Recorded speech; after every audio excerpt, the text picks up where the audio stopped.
The rain smelled like metal and regret. I stood on the corner of 5th and Madison, my suitcase handle digging into my palm, watching the taillights of Marcus's BMW disappear into the gray November afternoon. 3 years. 3 years of cooking his meals, ironing his shirts, pretending I didn't see the lipstick stains or smell the perfume that wasn't mine. And this was how it ended, thrown out like yesterday's trash, with nothing but a battered suitcase and $47 in my checking account. The cold bit through my thin jacket. I hadn't thought to grab my winter coat. Hadn't thought about anything, really, when Marcus's new girlfriend, blonde, young, everything I apparently wasn't anymore, had smiled that sugar-sweet smile and suggested I find somewhere else to be. My phone buzzed. A text from my landlord, rent overdue. Pay by tonight or locks change. I laughed. Actually laughed, standing there in the rain like some tragic heroine in a bad movie. The sound came out harsh, brittle. A businessman hurried past, eyeing me like I might ask him for money. I probably looked the part. Drenched, desperate, invisible. That's when I remembered the card. 6 months ago, I'd been waitressing at Aurelio's, that obscenely expensive Italian restaurant where Wall Street types went to show off. It had been a slow Tuesday night, and I'd been clearing table 7 when I'd found it. A black credit card, matte finish, no name on the front, just numbers embossed in silver and a small logo I didn't recognize. I'd turned it in to the manager, of course. Spent the next week waiting for someone to claim it. No one ever did. Eventually, the manager had shrugged and told me to toss it. But I hadn't. Something about the weight of it, the way it felt expensive just to hold, made me slip it into my wallet instead. I'd forgotten about it until now. My hands shook as I pulled out my wallet, waterlogged and falling apart at the seams. The card was still there, tucked behind my driver's license, pristine and dry. In the fading light, those silver numbers seemed to glow. This was insane. Using someone else's credit card was fraud, theft. I could go to jail. But I was also going to be homeless in 3 hours. The coffee shop on the corner looked warm, golden light spilling onto the wet sidewalk.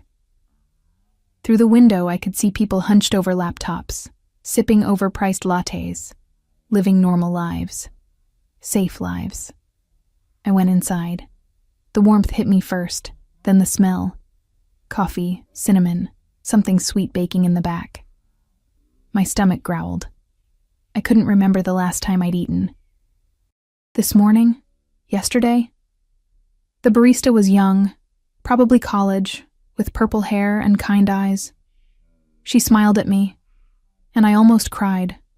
When was the last time someone had smiled at me like I was a person, not an inconvenience? What can I get you, hun? I looked at the menu. Everything was expensive. Everything was impossible. Just a small coffee, I said. Black. You look frozen. How about a large? And we've got fresh croissants. No, I can't. I stopped myself. Pulled out the black card. Actually, yes, large coffee. And the croissant. Please. She didn't even blink at the card. Just ran it through the machine, handed it back with a receipt. It worked. I sat in the corner, hands wrapped around the paper cup, waiting for sirens, for security guards, for something to happen. But nothing did. People kept coming and going, the barista kept smiling, the world kept turning. The croissant tasted like butter and second chances. I had $47, nowhere to sleep. And apparently, a credit card that worked. By 8 p.m., I had a hotel room. Not just any hotel room, the Riverside Plaza, the kind of place with actual doormen and chandeliers in the lobby. I'd walked in dripping, dragging my sad little suitcase, absolutely certain they'd take one look at me and call the cops. Instead, the woman at the desk, sleek black suit, pearl earrings, had smiled warmly. Welcome to the Riverside. How can I assist you this evening? I'd handed her the card. She'd typed something into her computer. Paused, typed again. Her smile had flickered, just for a second, before brightening into something that looked almost like respect. Of course. We have a junior suite available. Will that be suitable? A junior suite. I'd been hoping for a closet with a bed. Now I stood in front of the mirror in a bathroom bigger than Marcus's bedroom, staring at myself. My hair hung in wet tangles. Mascara streaked down my cheeks. I looked like a ghost. like someone who'd already given up. The bathtub was enormous, gleaming white marble with gold fixtures. I turned on the water, watched it steam, added the complimentary bath salts. Lavender, the bottle said, for relaxation. I wasn't sure I remembered what that felt like. The water was perfect, hot enough to hurt, to make my frozen skin tingle back to life. I sank down until only my face showed, letting the heat seep into my bones. For the first time in hours, I wasn't shaking. My mind wandered back to that card. Who lost a black Amex and didn't report it? Who didn't notice it was being used? Someone rich enough not to care, probably. Or someone dangerous enough that I should be terrified. I pushed the thought away. Tomorrow, I'd figure out my life.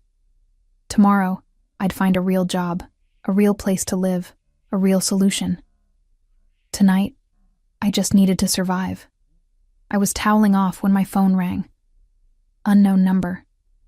My finger hovered over the decline button. But something made me answer. Hello? Silence. Not dead air. I could hear breathing. Controlled. Deliberate. Who is this? My voice came out steadier than I felt. You used my card. The voice was male, deep, with an accent I couldn't place. Italian, maybe. Or something close. Not angry. Almost amused. My heart stopped. I can explain. The Riverside Plaza. Room 1847. Very nice choice. Papers rustled in the background. Coffee and a croissant at Cafe Nero. Dinner at the hotel restaurant. The salmon. Excellent selection. And now, a pause. A bath? He was watching me. Or tracking me. Or both. I'm sorry, I stammered, clutching the towel tighter. I found it months ago. I turned it in. No one claimed it. I was desperate. I'll pay you back. Are you safe? The question threw me. What? Are you safe? He repeated it slowly, like I might be stupid. This hotel. Are you safe there? Yes? Good. Another pause. Someone will contact you in the morning. Don't leave. Wait, the line went dead. I stood there, dripping. Phone pressed to my ear, listening to nothing. Someone will contact you in the morning. That wasn't, I'm calling the police. That wasn't, you're going to jail. That was something else entirely. I should have run. Should have grabbed my suitcase and disappeared into the night. But where would I go? Back to the rain? Back to nothing? Instead, I climbed into the enormous bed with its Egyptian cotton sheets and down pillows. The room was warm. I was clean. My stomach was full. And in the morning, someone would contact me. I thought I'd never sleep, but exhaustion pulled me under like a wave. Swift and irresistible, my last conscious thought was of that voice. Deep, controlled, almost gentle, when he'd asked if I was safe, like he actually cared, like I was something worth protecting. I woke to someone knocking, not the aggressive pounding of a cop. Polite, measured, 3 precise raps. The clock said 7:14 a.m. Gray morning light filtered through the curtains. I pulled on the hotel robe, checked the peephole. A man stood in the hallway, tall, broad-shouldered, wearing a black suit that probably cost more than my car used to. He wasn't looking at the door. His eyes scanned the hallway, professional, alert. An earpiece curled around his left ear. Security. Or worse. Miss Carter? His voice was polite but firm. I'm here to escort you downstairs. Someone is waiting. My mouth went dry. Who? He prefers to introduce himself. He. The voice from last night. Every instinct screamed at me to refuse, to barricade the door, to climb out the window. Never mind that I was on the 18th floor. But I'd used his card. There was no running from this. Give me 5 minutes. I dressed in the only clean clothes I had left. Jeans, a plain black sweater, boots that had seen better days. Ran a brush through my hair. No makeup. No armor. Just me, raw and terrified.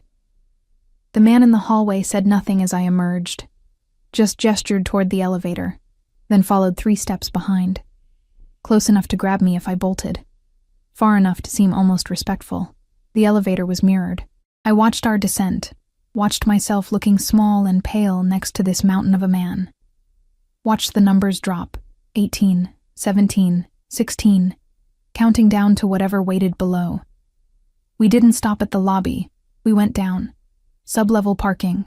The doors opened onto concrete and shadows, and the smell of exhaust. A black SUV idled near the elevator, windows tinted so dark I couldn't see inside. Another man in a suit stood by the passenger door. Same earpiece, same alert stance. The rear door opened. "Please, Miss Carter." The first man gestured. I should have run. Should have screamed. Should have done anything except what I did, which was climb into that car like a lamb walking into slaughter. The door closed behind me with a quiet, expensive click. He sat in the shadows. I couldn't see his face, not really. Just impressions. Dark hair, broad shoulders, the glint of a watch that probably cost more than my entire existence. He smelled like expensive cologne and something else. Something dangerous. Gunpowder, maybe. Or just power. "Miss Carter." He said my name like he'd been practicing it. "Thank you for joining me," as if I'd had a choice. "I'll pay you back." The words tumbled out. Every penny. I don't know how, but I will. "I'm not a thief, I swear, you were desperate." His voice was calmer than it had been on the phone. Almost gentle. "I understand desperate." The car started moving. Smooth. Silent. Going somewhere. "Where are you taking me?" "Breakfast." He shifted, and weak morning light caught his face. I forgot how to breathe. He was young, 30, maybe 32. Sharp jaw, dark eyes that seemed to see everything. Beautiful in a way that felt dangerous, like a blade wrapped in silk, the kind of face that belonged on movie screens, not in the back of an SUV with men carrying guns. Because they definitely had guns. I could see the bulge under the driver's jacket. "I'm not hungry," I lied. His mouth curved. Not quite a smile. "Yes, you are." We drove in silence. I watched the city pass, early morning joggers, coffee shops opening, people starting their normal days. From inside this car, with its bulletproof windows and armed guards, that world seemed impossibly far away. We stopped at a restaurant I'd never seen before. No sign. Just a black door with a brass knocker shaped like a lion's head. The driver opened my door, and suddenly the man from the car was standing there, offering his hand. Up close, he was taller than I'd realized. Broader. The kind of presence that made the air feel heavy. I took his hand. His grip was firm, warm. He didn't let go right away. "My name," he said quietly, dark eyes locked on mine, "is Dante Caruso. And you, Charlotte Carter, have created quite the problem." The restaurant was empty. Not empty like slow morning, empty like closed, private, hours. The lights were dim, candles flickering on white tablecloths. And somewhere in the back, I could hear the gentle clatter of kitchen work. But there were no other diners, no waiters hovering, just us, and the two men in suits who positioned themselves by the door and the kitchen entrance. Dante led me to a corner table, pulled out my chair like we were on a date, like I hadn't stolen from him, like this was normal. "Please," he gestured. "Sit." I sat because my legs had stopped working properly. He took the seat across from me, moving with the kind of fluid grace that spoke of control. Everything about him was controlled. His posture, his expression, the way he folded his hands on the table. But underneath, I sensed something coiled tight, something waiting. A woman emerged from the kitchen, older, with kind eyes and flour on her apron. She smiled at Dante like he was family. "Buongiorno, Dante. La solita?" "Sì, nonna.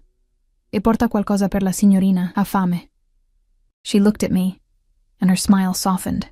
Whatever she saw in my face made her nod, pat Dante's shoulder, and disappear back into the kitchen. "You speak Italian," I said stupidly.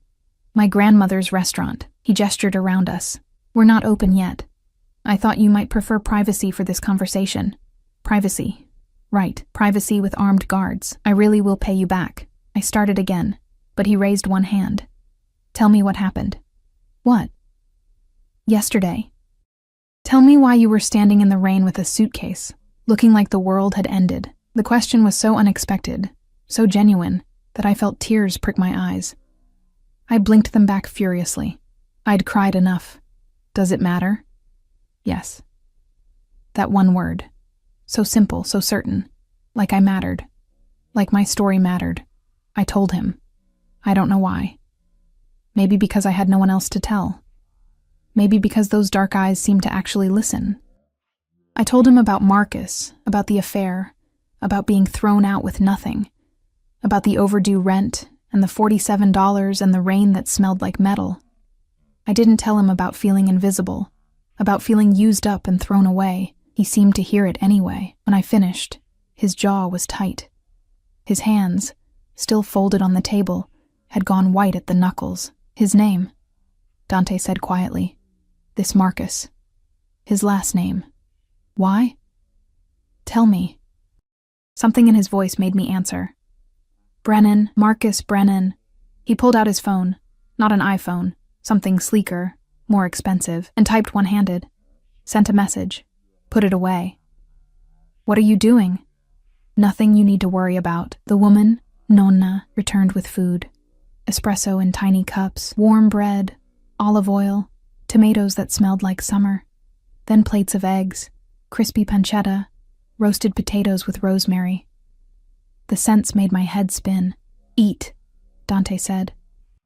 I'm not, Charlotte. He leaned forward, and suddenly the space between us felt charged. You haven't eaten properly in days. I can see it in your face. Eat. It wasn't a request. I ate. The food was incredible, rich and perfect and exactly what my body needed. I tried to be delicate, sophisticated, but hunger won. I ate like I was starving, because I was. Dante watched me the entire time. Not judging, just watching. When I finally slowed down, embarrassed, he pushed his own untouched plate toward me. I already ate, he lied smoothly. Finish it. I can't. You can. I finished it, every bite. When I looked up, he was almost smiling. Better? I nodded, not trusting my voice. He poured more espresso, added sugar without asking if I took it. Somehow, he'd guessed right. The card, he said finally. Tell me exactly how you found it. I explained about Aurelio's, about Table 7, about turning it in and no one claiming it. He listened without interrupting, those dark eyes never leaving my face. 6 months, he murmured when I finished. I wondered where it went. You didn't report it missing? I have many cards. That one. He paused. That one was special. I kept it for emergencies. Small purchases, untraceable transactions. Untraceable. My stomach dropped. What kind of transactions? He smiled then. Really smiled. And it transformed his face. Made him look younger. Almost playful. Nothing you need to worry about, Piccola. Little one. He'd called me Little One. When the charges came through last night, he continued, my people alerted me immediately. They wanted to call the police. I told them to wait. Why? Because I was curious. Someone had been using my card for hours, and they chose coffee, a hotel room, salmon for dinner. Not jewelry. Not cash advances. Not anything smart. His eyes gleamed. Either the thief was incredibly stupid or incredibly desperate. And you bet on desperate. I always bet on desperate. Desperate people are honest. I laughed. Short, bitter. I'm a thief. How is that honest? You called the number on the card. You used your real name at the hotel. You stayed in one place, easy to find. He leaned back. A real thief would have disappeared. You were just trying to survive. The kindness in his voice broke something in me. I felt tears coming again, hot and humiliating. Don't. His voice went sharp. Don't cry for men like him. He doesn't deserve your tears. I'm not crying for him. Then who? Myself. The word came out broken.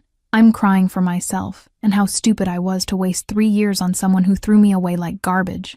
Dante was quiet for a long moment. When he spoke, his voice was soft, dangerous. You are not garbage, Charlotte, and Marcus Brennan is going to learn that. Before I could ask what he meant, his phone buzzed. He glanced at it, and something shifted in his expression. Satisfaction, cold, and sharp.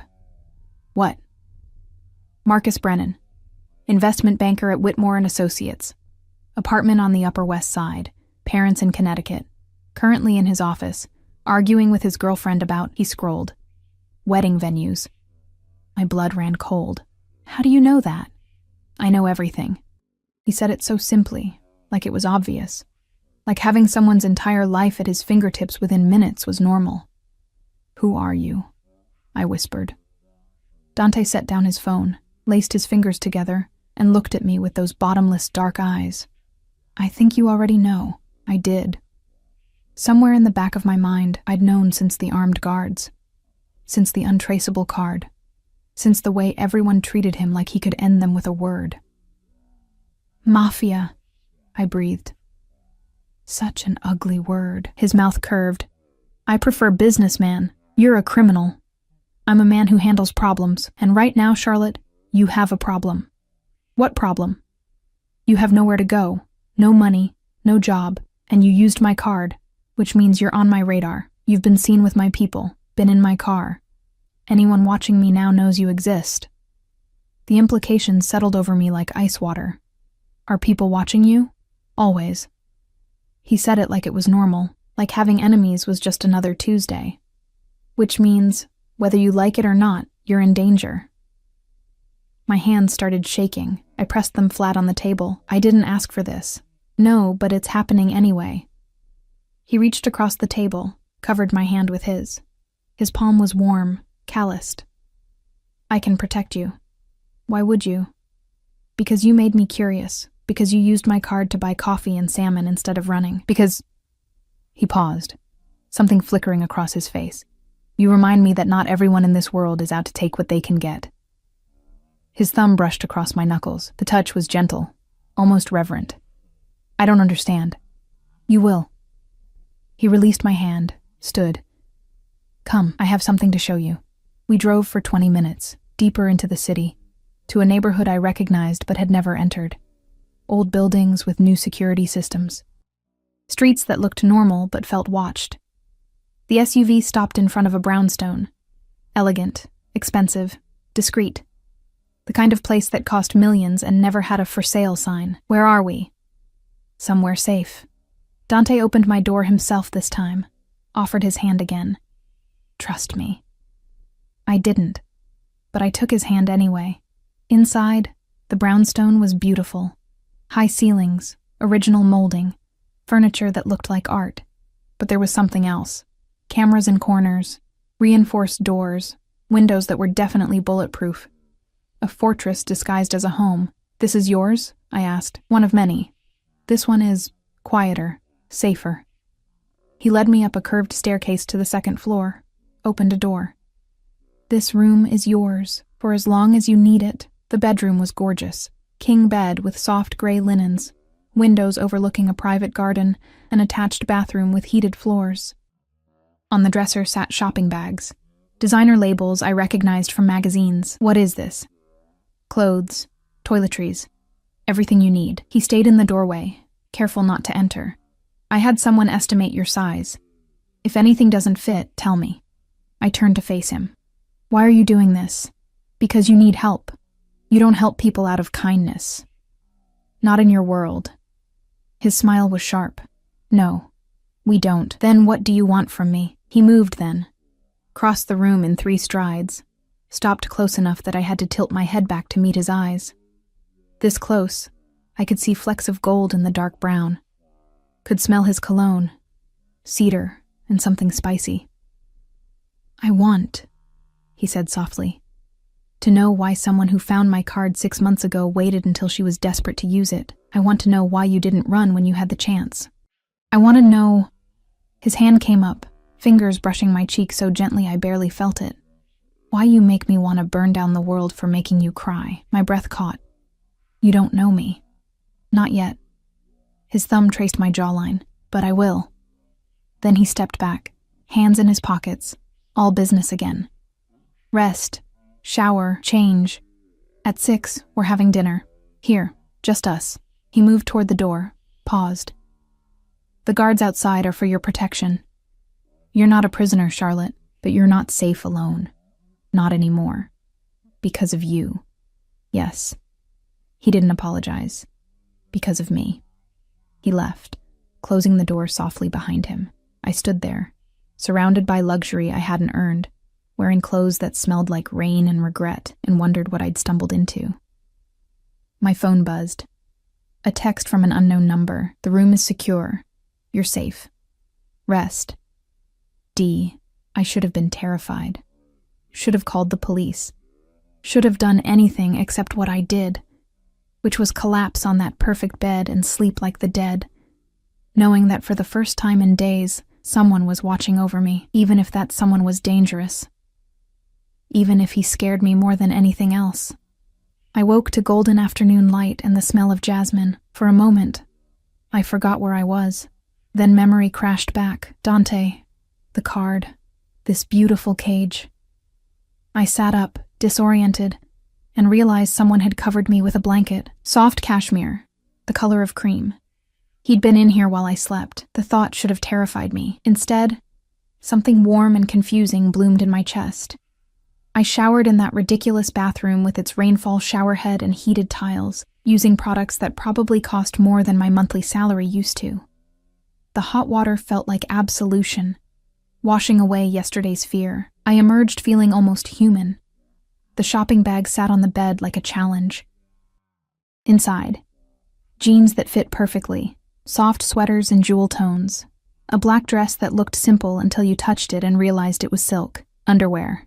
Expensive, delicate, and exactly my size. Shoes, boots, even a leather jacket. Everything I needed. Everything I'd lost. How had he known my size? Had he guessed? Or had someone been watching me longer than I realized? I dressed in dark jeans and a forest green sweater, left my hair down. No makeup in the bags, which felt oddly respectful, like he wanted to see me, not some painted version. My phone showed 5:47 p.m., 13 minutes until dinner. I opened the bedroom door cautiously. The hallway was empty, but I could hear voices downstairs, low, male, speaking rapid Italian. I recognized Dante's voice, calm and authoritative. Someone else responded, urgent. I crept down the stairs, following the sound. They were in what looked like an office. Dark wood, leather chairs, a desk covered in papers and multiple phones. Dante stood by the window, hands in his pockets, staring out at the garden. The other man was older, gray-haired, gesturing as he spoke. Ridiculous, Dante. Lei è una responsabilità, una complicazione che non possiamo permetterci. Basta. Dante's voice cracked like a whip. She stays. Sei pazzo? Il consiglio. Il consiglio answers to me. He turned, and even from the doorway, I could see the cold fury in his face. She stays. The older man threw up his hands, muttered something I couldn't hear, and stalked toward the door. He saw me and froze, eyes widening. Miss Carter. His voice was polite, accent thick. I apologize.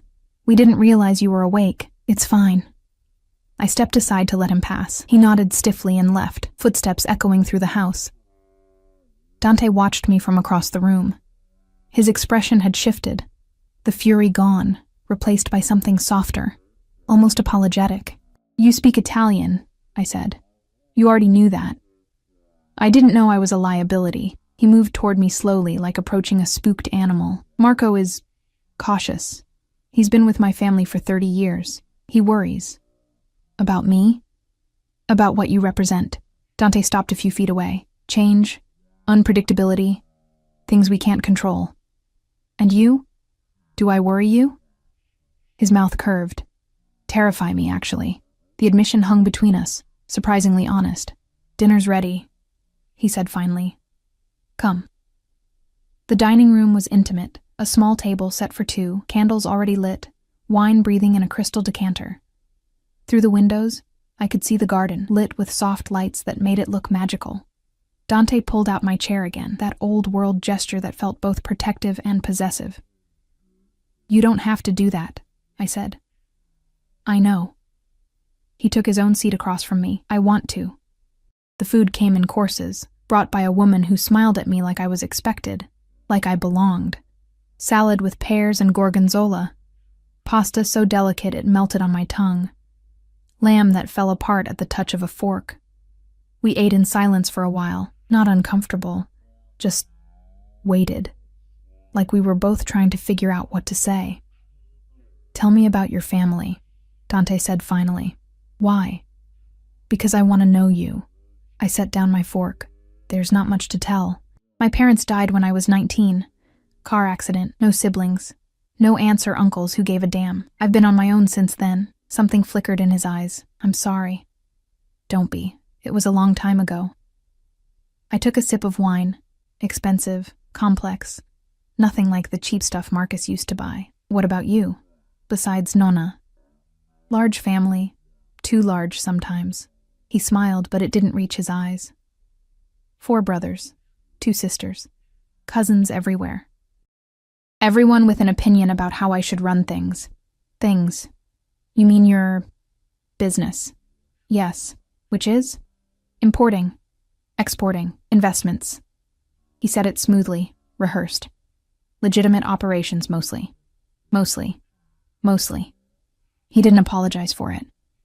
My grandfather started with nothing. Built an empire. My father expanded it. Now it's mine to protect. And me?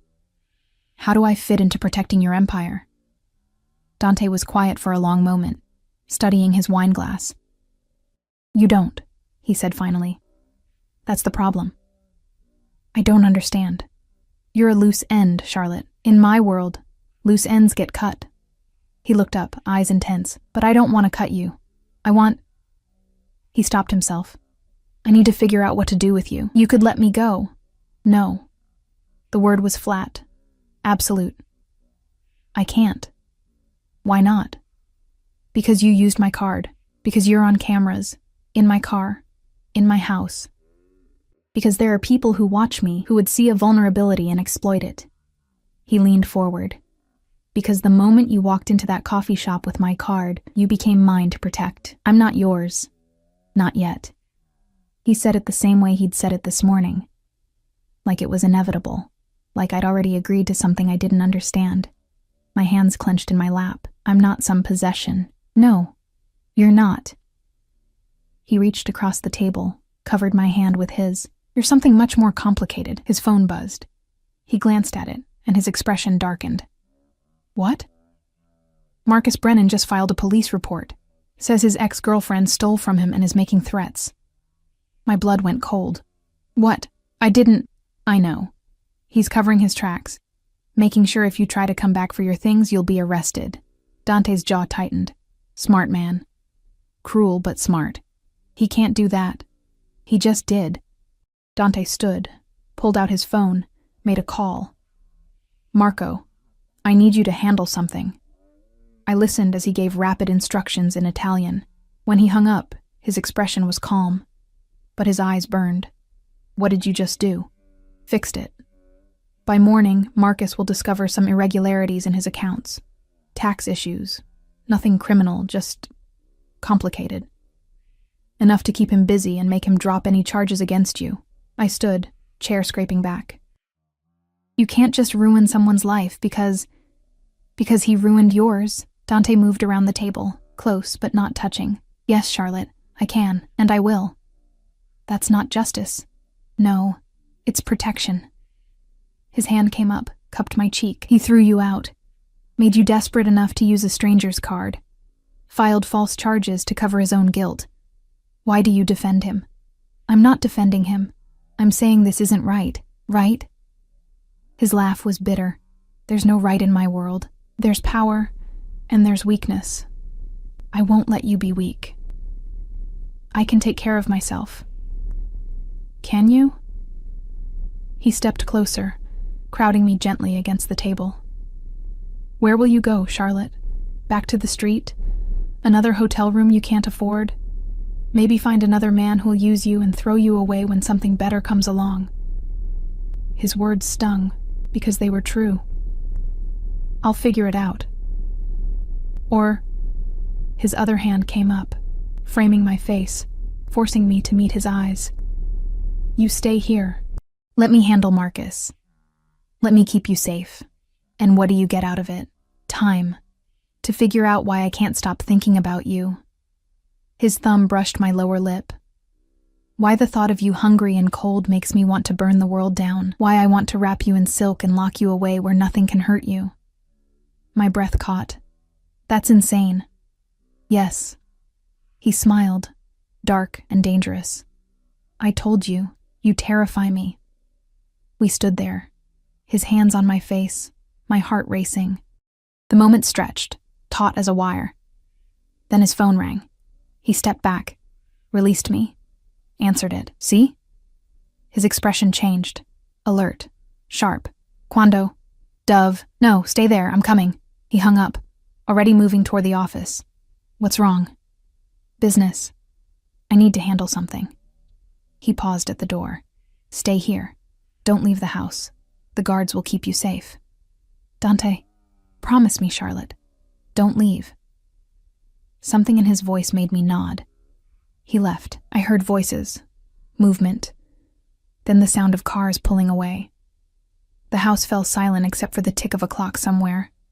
I was alone in a mobster's brownstone, wearing clothes he'd bought, eating food he'd provided, and I had absolutely no idea what I was doing.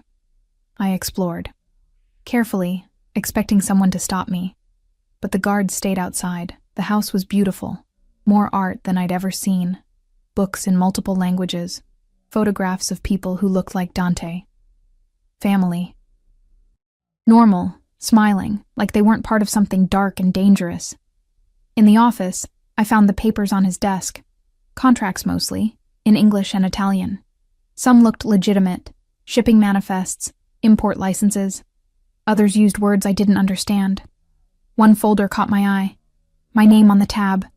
Inside, everything, my birth certificate, social security number, employment records, bank statements showing my pathetic balance, medical records, school transcripts, even a photo. Me leaving Aurelio's 6 months ago carrying a tray. He'd been watching me. Not just since yesterday, since the card.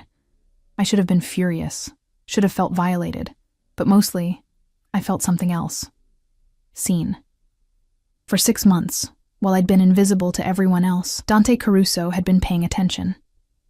My phone buzzed. A text from an unknown number. Found something interesting? I spun around. The office was empty, but there, in the corner, a small camera, almost invisible. Another text. Don't be angry. I need to know you're safe. I typed back. This is crazy. Yes. But you're still here. I looked at the camera, knowing he could see me, wherever he was. Why me? The response took longer this time, because when you used my card, you didn't buy jewelry or clothes or anything for yourself. You bought coffee and food, basic survival, and something about that broke my heart. I stared at the screen, reading it again. Again. Come home safe, I typed. I will. Sleep well, Piccola. Dream of better things. I went back to my room, climbed into bed still wearing his clothes, and tried to make sense of what was happening. I'd stumbled into a world I didn't understand, caught the attention of a man who scared and fascinated me in equal measure, and somehow, impossibly, I felt safer than I had in years, even knowing what he was, even knowing what this could become. I fell asleep watching the garden lights flicker, thinking about dark eyes and gentle hands, and the way he'd said my name like it was something precious, like I was something precious, like I was finally someone worth keeping. I woke to shouting, male voices, angry and overlapping, somewhere downstairs. I checked my phone. 3:47 a.m. The house was dark, except for light spilling from the first floor.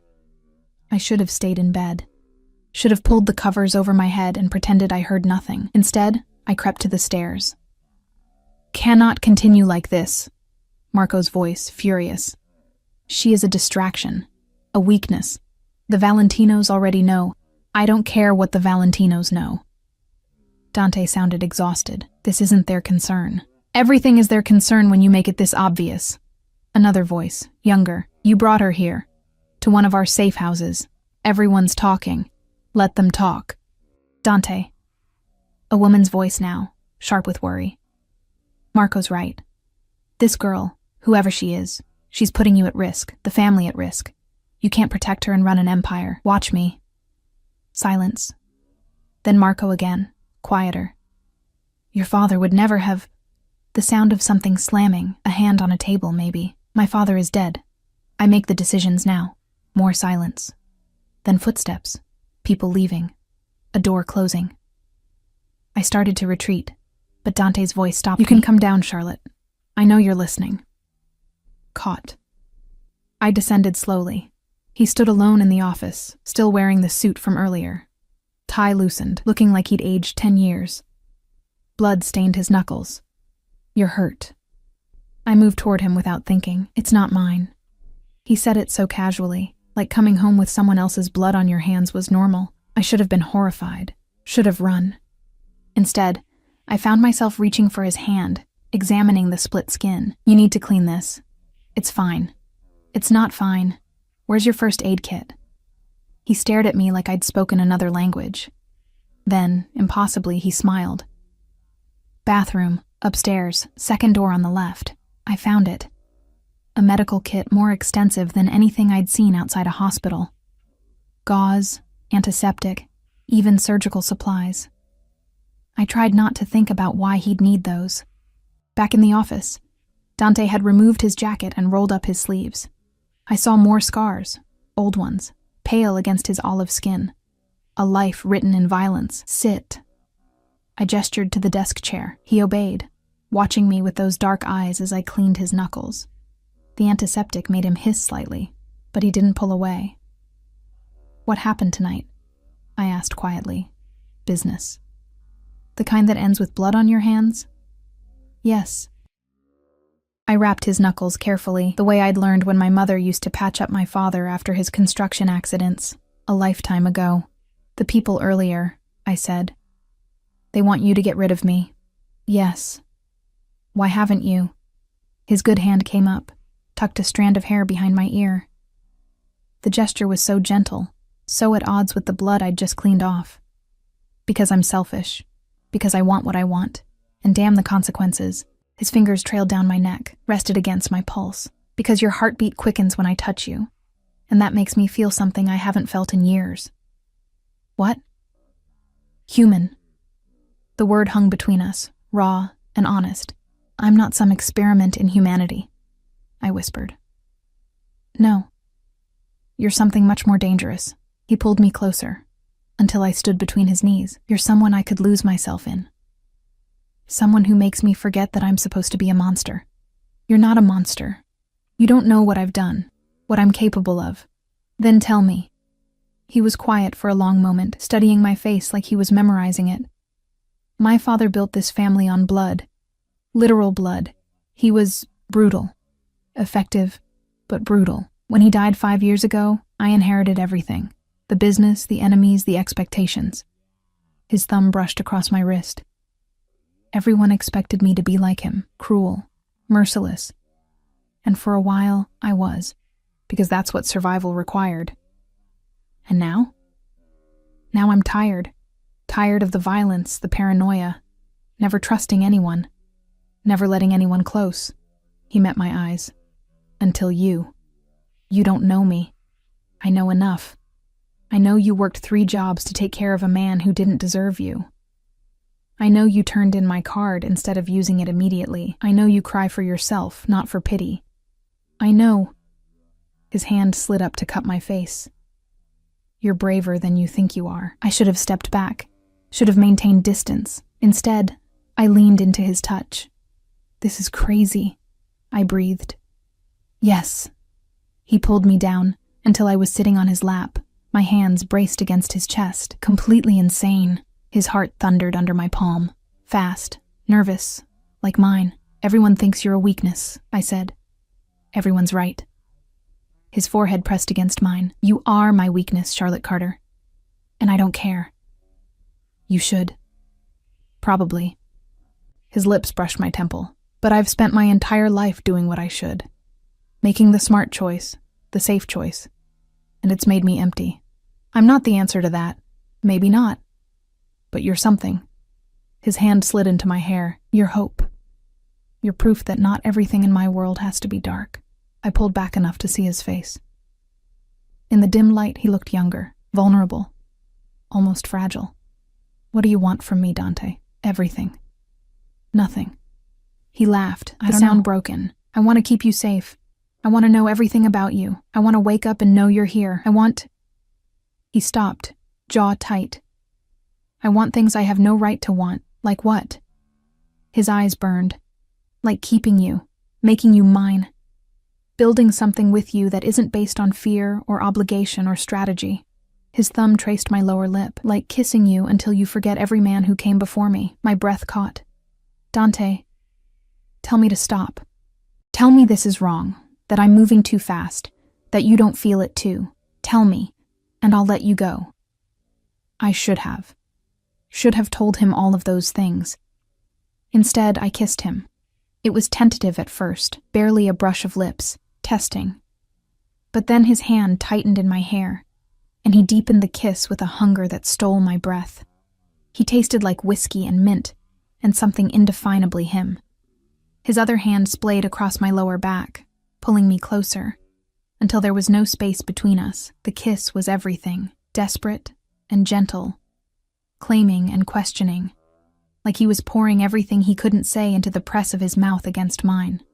When we finally broke apart, both breathing hard, he rested his forehead against mine. Cristo, he whispered. Sei la mia rovina. What does that mean? You are my ruin. He smiled against my lips, and I don't care. We stayed like that, wrapped around each other, until the sky started to lighten, talking in fragments, about his childhood, my parents, the small things that made us human. He told me about his youngest sister, about Sunday dinners with too much food and too many opinions. I told him about the diner where I'd worked at 19, about the regular who left me $1,000 tip when I graduated. Normal things. Beautiful things. Things that had nothing to do with blood or cards or danger. Stay, he said finally, as dawn painted the windows gold. Not because you have nowhere else to go. Stay because you want to. I don't know what I want. Then stay until you figure it out. His hand cupped my cheek. I'll give you time. Space. Whatever you need. Just stay. I thought about my empty apartment, Marcus's betrayal, the loneliness that had been eating me alive. Then I thought about this. Dante's arms around me, his heartbeat steady beneath my palm, the way he looked at me like I was something precious. Okay, I whispered. I'll stay. His smile was brilliant, transformative. He kissed me again, softer this time, like sealing a promise. We fell asleep there, tangled together in his office chair, as the city woke up around us. And for the first time in longer than I could remember, I felt safe. 3 days passed in a strange, suspended reality. Dante worked from home, spending hours in his office on calls in rapid Italian, while I explored the house, read books from his extensive library, and tried to make sense of my new life. He'd join me for meals, always attentive, always careful not to push, but the tension was building. I could feel it in the way he looked at me, in the way his hand would linger when he passed me something, in the way I found myself watching him, wanting him, despite everything I knew he was. On the 4th morning, Marco appeared at breakfast. We have a problem. He didn't look at me. The Valentinos want a meeting about her. Dante's expression went cold. Tell them no. They're insisting. They say you're making decisions based on emotion, not logic. They want to verify that you're still capable of leadership. I don't answer to the Valentinos. No, but you need their cooperation. The shipment next week. I know. Dante's jaw tightened. He looked at me, something warring in his eyes. When? Tonight. Neutral ground. Just you and Vittorio. After Marco left, Dante was quiet. Too quiet. What does this mean? I asked. It means I have to prove that you're not a liability, that I'm still in control. And if you can't? He didn't answer. Didn't need to. I could see it in his face. The Valentinos would demand he choose. The Empire or me. I'll leave, I said. I'll go somewhere safe. Somewhere they can't. No. He crossed to me in 2 strides, gripped my shoulders. You're not leaving. Not now. Not ever. Dante, if this threatens your family, you are my family now. He said it fiercely. I don't care what the Valentinos think. I don't care what anyone thinks. You're mine, Charlotte, and I protect what's mine. The possessiveness in his voice should have frightened me. Instead, it made me feel cherished, claimed, wanted. What are you going to do? What I do best. His smile was sharp, dangerous. Remind them who's in charge. He left at 8 p.m., dressed in a black suit, looking every inch the powerful man he was. He kissed me at the door, deep, thorough, like he was marking me. Stay inside. The guards know to shoot anyone who tries to enter without my permission. That's not comforting. It's not meant to be comforting. It's meant to keep you alive. He touched my face one more time. I'll be back soon. And then we're going to talk about the future. What future? Ours. He kissed me again, briefly. Wait for me. Then he was gone, and I was alone with armed guards and the terrible certainty that tonight would change everything. I paced, tried to read, failed, watched the clock tick past 9, 10, 11. At midnight, my phone rang. Unknown number. Hello? Miss Carter. A voice I didn't recognize, smooth, cultured, dangerous. My name is Vittorio Valentino. I believe we should talk. My blood went cold.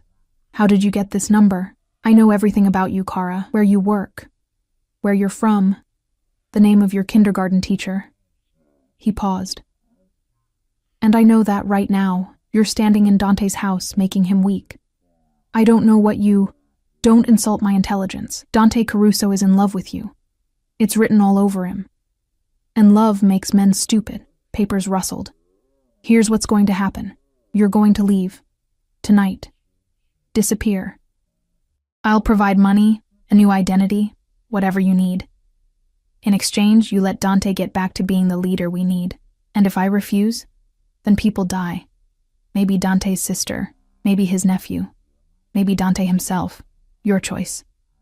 The line went dead. I stood there, shaking as the implications crashed over me.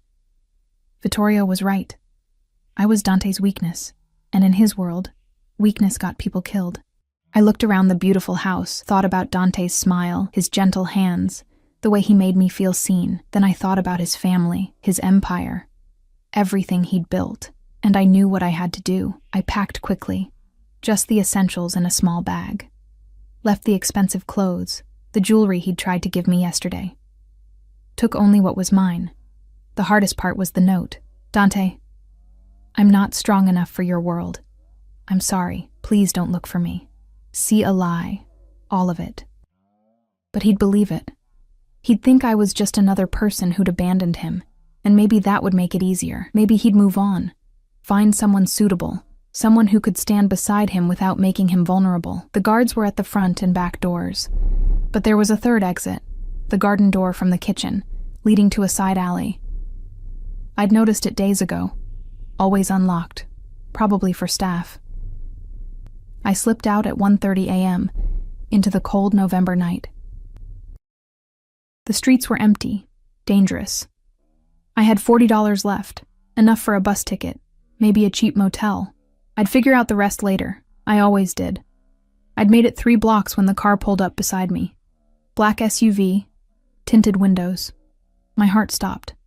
The window rolled down. Marco sat in the driver's seat, expression unreadable. Get in, Miss Carter.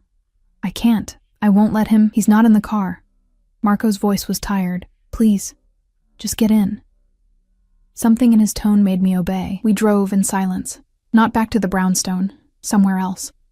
A warehouse district, dark and abandoned. Fear spiked through me. Where are we going? To save a foolish girl from making a terrible mistake. The SUV stopped outside a warehouse with broken windows. Marco opened my door. Inside. 2nd floor. Don't make me regret this. The building smelled like rust and old motor oil. I climbed the stairs, hands shaking, and emerged into a vast open space. Dante stood by a window, silhouetted against the city lights. He didn't turn when I entered. You were leaving. Not a question. A statement, heavy with betrayal. I had to. Because Vittorio called you. My breath caught. How did you... I know everything, Charlotte. I told you that. Now he turned, and the pain in his eyes was devastating. Did you really think I wouldn't have your phone monitored? That I wouldn't protect you from exactly this? He said people would die. Your family... My family is strong. They'll survive. He moved toward me slowly. But I won't. Not if you leave. That's not fair. No, it's not. He stopped an arm's length away. Nothing about this is fair. Not to you, not to me. But it's real, Charlotte. What I feel, it's real. Tears burned my eyes. You barely know me. I know you take sugar in your espresso. I know you read the end of books first, because you can't stand the suspense. I know you hum when you think no one's listening. I know you're terrified of being a burden, so you make yourself invisible. His voice cracked. I know you think you're ordinary when you're the most extraordinary thing that's ever happened to me. Dante, I went to that meeting tonight ready to walk away from everything. The business, the family, all of it. If Vittorio had demanded I choose, I would have chosen you. He pulled something from his pocket. Instead, I made him a different offer. He opened his hand. A ring sat in his palm, vintage, elegant, a single diamond surrounded by smaller stones. This was my grandmother's. She gave it to me before she died, told me to give it to someone who made me remember why family matters, why love matters. His eyes met mine. Marry me, Charlotte. The world tilted. What? Marry me. Not someday, not eventually. Now. Tonight. He took my hand, slid the ring onto my finger. It fit perfectly. Become my wife, part of my family, protected by our name, our power. Untouchable. That's insane. Yes. But it's also the only way to keep you safe. Once you're a Caruso, Vittorio can't touch you. No one can. His hands cupped my face. I'm not asking you to love me, not yet. I'm asking you to let me protect you. Let me keep you. And maybe, someday, you'll feel for me what I already feel for you. Which is? Everything. The word was raw, honest. You're everything, Piccola. My first thought in the morning, my last prayer at night. The reason I want to be better than what I was raised to be. I looked at the ring, gleaming in the dim light, looked at him. This beautiful, dangerous man who'd turned my world inside out. I don't understand why you want me. Because you see me. Not the Caruso heir, not the Mafia boss, not the monster. You see me, and you're not afraid. He smiled, sad and sweet. Or maybe you are afraid, and you choose to stay anyway. That's even braver. Your family will never accept this. They already have. That was my deal with Vittorio. I marry you, make you legitimate, and he backs off. He gets assurance that I'm thinking with my head, making a strategic alliance. His thumb brushed my cheek. He doesn't need to know it's also my heart. What if I say no? Pain flashed across his face. Then I let you go. Give you money, protection, a new identity, everything you need to start over. His voice dropped to a whisper, and I spend the rest of my life wondering what we could have been. The ring was warm on my finger. I thought about the past 5 days, the safety, the attention, the way he looked at me like I hung the moon. Then I thought about going back to nothing. To loneliness. To being invisible. This is crazy, I whispered. I know. We barely know each other. We'll learn. You're a criminal. I'm also the man who wants to spend his life making you happy. He pressed his forehead to mine. Say yes, Charlotte. Take a chance on me. On us. I should have said no. Should have run while I still could. Instead, I kissed him. Deep and desperate and terrified and hopeful all at once. Yes. I breathed against his lips. Yes. His arms came around me, crushing me close, and I felt him shaking. Relief, joy, fear, all of it. Grazie a Dio, he whispered. Grazie a Dio. We were married 3 hours later, not in a church. Dante explained that would take too long, require too many approvals. Instead, a judge he knew, clearly terrified and clearly in his pocket, met us at a private office. Marco and another guard served as witnesses. I wore the green sweater and jeans. Dante kept his blood-stained suit. Nothing about it was traditional or romantic. But when he slipped a platinum band onto my finger, beside his grandmother's ring, and whispered "Ti amo" like a prayer, I felt something shift in my chest. This was real. I was married. To a mafia boss. After 5 days. It should have felt wrong. Instead, it felt like coming home. We returned to the brownstone as the sun rose. Dante carried me over the threshold. Tradition, he said. smiling that devastating smile, and took me straight to his bedroom, not the guest room. His room. Massive bed with dark sheets, windows overlooking the private garden, everything decorated in blacks and grays. Our room, he corrected, reading my expression. Everything I have is yours now. He made love to me like I was fragile and fierce all at once, gentle hands mapping every inch of my skin, whispered Italian that I didn't understand but felt in my bones.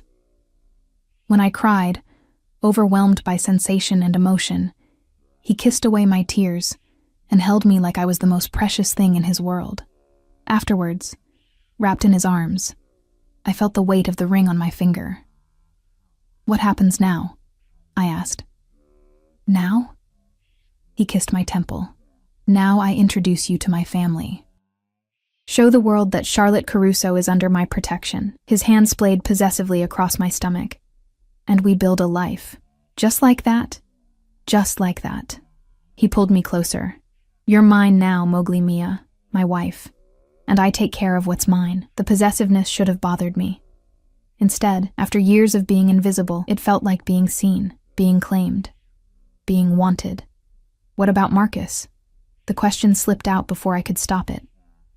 Dante's expression went dark. "What about him? You said you'd handle it. What did you do?" He was quiet for a long moment. Then, he no longer works at Whitmore and Associates.